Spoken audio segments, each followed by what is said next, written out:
say a military coup would be the power, how would it be beneficial for it to give power to the civilian government, to a fair government according to true justice? Firstly, it is beneficial if you into any task take a leader or professional who can do it better than you could yourself do, who is the best for that task, and that is the person who according to justice should be deciding. So the leaders should be chosen according to justice and their decisions followed, and similarly about all the other professions that produce the best benefit.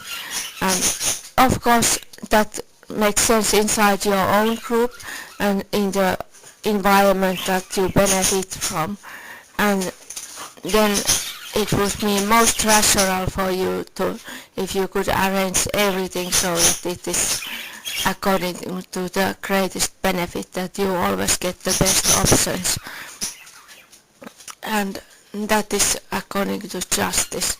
So also in relationship to other powers, you should copy what there's good in them, give them position according to justice, and then put them down if there's some characteristic that is not fit to be an example to others.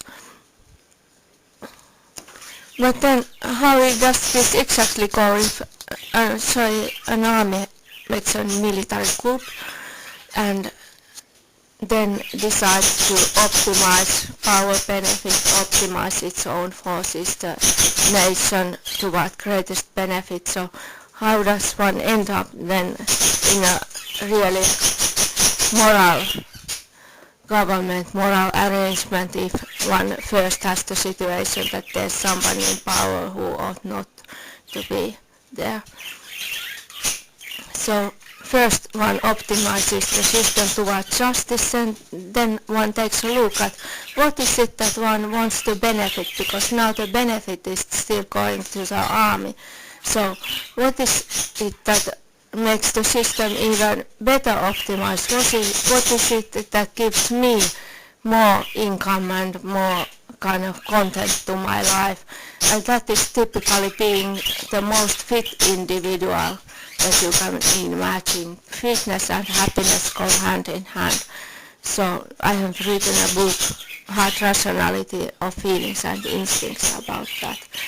And that's the task of feelings, is to guide us to what the greatest fitness. That's what evolution guarantees, or the wisdom of God.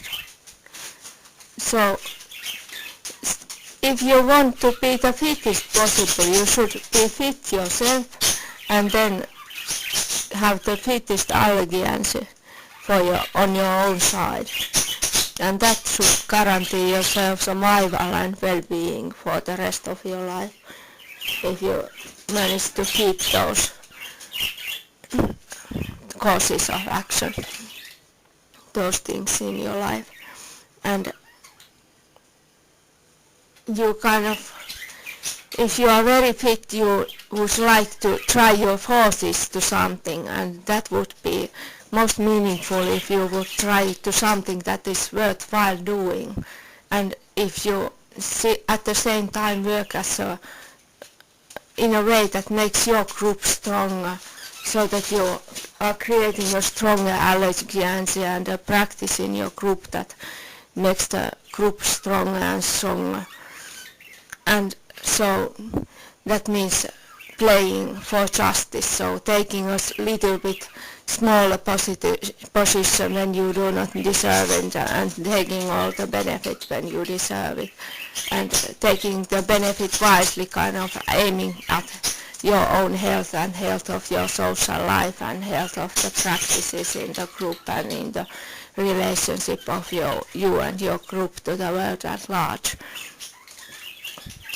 And this is achieved by giving each thing its correct place in the whole. In other words, true justice. So this should kind of balance away the inequalities in treatment, in rights that are conditional.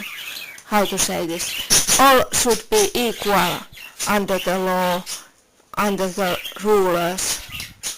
Also the rulers should be equal to all the citizens, but all rights should be conditional, so that if you fulfill certain criteria, for example, do some work that is worth a lot, so then you would get paid for it.